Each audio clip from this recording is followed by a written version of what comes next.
आपके इसी इलाके के अंदर एक मस्जिद है जहां पर इमाम साहब ने 15-20 साल इमामत करवाई बगैर किसी शरई मामले की वजह से।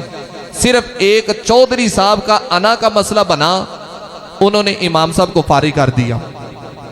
कहा जी आपको अब यहां पर नमाज पढ़ाने की इजाजत जरूरत नहीं है।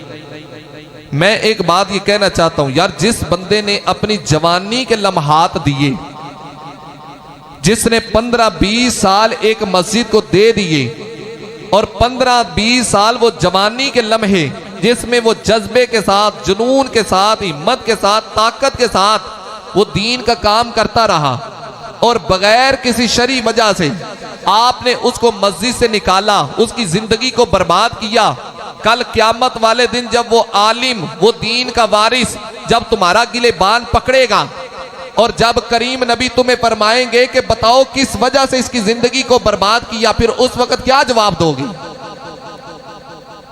कोई वजह नहीं होती, बस अपनी अना की तस्कीन के लिए फलाने चौधरी साहब को बात बुरी लगी है जी, ये वाला मसला बयान नहीं करना, वो वाला मसला बयान करना है, ये मसला बयान नहीं करना। ये इन्हीं दिनों में एक वीडियो वायरल हुई है, हर बंदे ने देखी होगी। काबातुल्लाह शरीफ के सामने खड़ा होकर एक इमाम, उसने काबातुल्लाह शरीफ के सामने खड़े होकर कहा कि फुलां चौधरी साहब, मैं काबे के सामने खड़े होकर ये दुआ करने लगा हूं तुम्हारे लिए, मैं तुम्हें ये बद्दुआ देने लगा हूं कि तूने बगैर किसी वजह से मुझे मस्जिद से निकाला है। मैं काबे के सामने खड़े होकर ये तुम्हें बद्दुआ देता हूं, अल्लाह तुम्हें बर्बाद कर दे। उनकी बद्दुआओं मुझे बताएं, जिस बंदे के साथ जुल्म हुआ है, क्या उसकी बद्दुआ अल्लाह का अर्श नहीं लाएगी?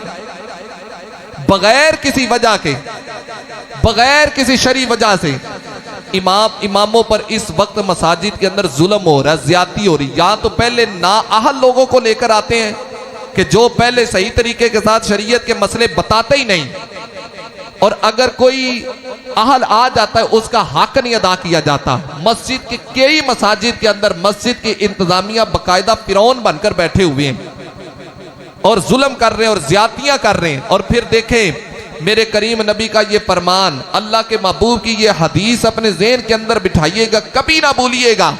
ये मेरे नबी पाक ने ड्यूटी लगाई। अल्लाह के महबूब ने फरमाया कुछ लोग अपनी तजारतों को छोड़ें, अपनी खेती बाड़ी को छोड़ कर कुल दीन सीखने के लिए आए और उनकी जिम्मेदारी मालदार सहाबा पर लगाई कि इनकी जरूरियात का जो ख्याल किया जाएगा वो मालदार सहाबा ख्याल करेंगे। फिर सुने मेरे करीम नबी का फरमान, मैं अल्लाह की इज्जत की कसम मिंबर पर बैठकर अपनी नियत का वजू करके अपनी जात को हटाकर ये बात करने लगा हूं। मेरे नबी पाक ने फरमाया जो मेरे दीन के आलिम की एक जरूरत पूरी करेगा, अल्लाह उस बंदे को 70 हज्जों का सवाब अता फरमाएगा।